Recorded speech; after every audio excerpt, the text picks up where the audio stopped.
All right, so here's my TLR 22 2.0, and I've really wanted to put the fourth hole in the tower for quite some time.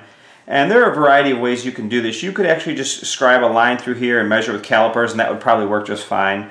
One of the ways that I prefer to do this is to actually go ahead and take a 2.5mm driver, like my MIP through here, and get it through there about as even as I can. It's already obviously got one screw holding it out, so now it should be pretty even. It may not be absolutely flawlessly perfect, but unfortunately when the tower doesn't come from the factory with 4 holes, that just is what it is. So you can see I've got a screw in there. I've now got my MIP 2.5mm driver, which fits pretty tight. And you can see over here on this side, this drill bit is really close. It'll slide through, but just barely. So I'm just going to go ahead and put this in here and see what we get. All right, let's see how close this thing is. Just go ahead and grab my driver, and see if this thing's close. With a little bit of luck, this thing should be pretty close. If it's not the end of the world. It's just one shock tower. And if this isn't as close as I want it to be, I'll just go ahead and use the caliper on the next one. But no, actually I would say that turned out really well. In fact, tell me what you think. I think that turned out really well. So I'm going to go ahead and file this down, probably on the front side. Actually, maybe I'll file it down on both sides just to see how it turns out. And go ahead and mount the shocks on the inside and test this thing out, see how it works. I'll go ahead and do the other side right now. Okay, well it looks pretty decent. I did both sides. We'll run this through here one more time.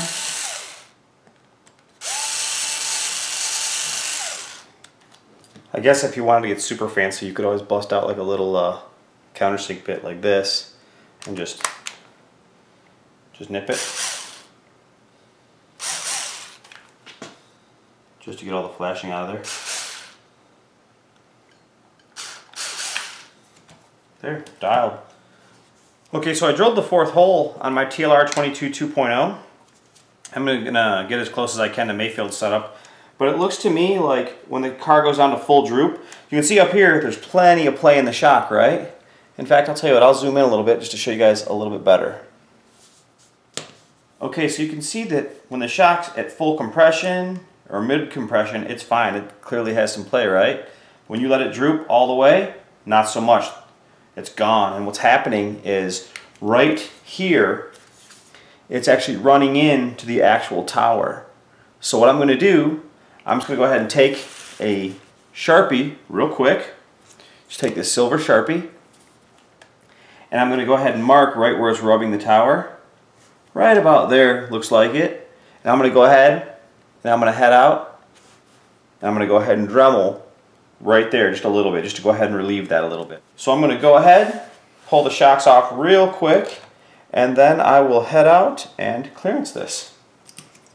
This fancy little Traxxas 7mm wrench comes in handy when you're pulling these shocks on and off on this car. It's exactly the size that it needs. So, oh great, I'm dropping stuff over here. That's a bonus.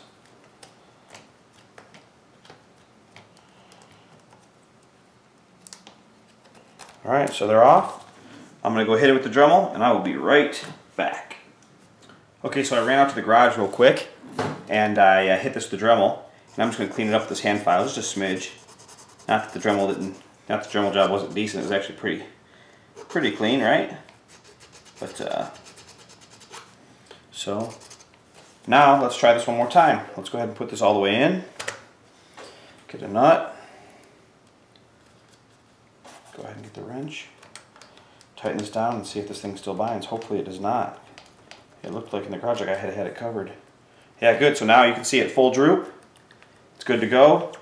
All the way up, all the way through. So, good stuff. So now all you got to do is use your rear motor shock tower as a template. Just kind of line it up, make sure it's nice and even. Drill your 4th hole. Hit this with a Dremel or a razor knife to make sure you have clearance so that everything's not binding, and you're good to go. That's how to drill the 4th hole. Hey, by the way, before you leave, I just want to say thanks again for watching my videos.